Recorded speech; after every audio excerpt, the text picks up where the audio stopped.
Hello everyone, welcome back to our channel Susmi's blog. তো এই গরমে কেমন আছো তোমরা? আমি তো এই গরমে খুব একটা ভালো নেই। তো চলো আজকে বানিয়ে ফেলি ঠান্ডা ঠান্ডা আম পোড়া শরবত।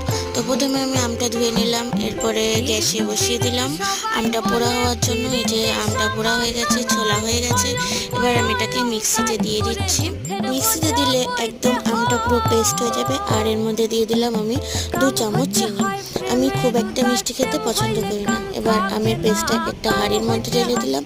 এর মধ্যে দিয়ে দিলাম পরিমাণ মতো ঠান্ডা ঠান্ডা জল আর পরিমাণ মতো লবণ। তো ব্যাস, আমাদের তৈরি ঠান্ডা ঠান্ডা আমের শরবত। আমি আম পোড়া শরবতে আর কিছুই পছন্দ করি না, আমি এইভাবে সিম্পল খেতেই পছন্দ করি। তো একটু আমের যে পেস্টটা ছিল সেটা রেখে দিয়েছি, একটু গ্লাসে দিয়ে দিলাম। এবার ঢেলে দিলাম, ব্যাস তৈরি আমাদের ঠান্ডা ঠান্ডা শরবত। মগে দিয়ে দিলাম। ওর এক্সপ্রেশনটা দেখে তোমরা বুঝতেই পারবে কেমন হয়েছিল আমের শরবতটা।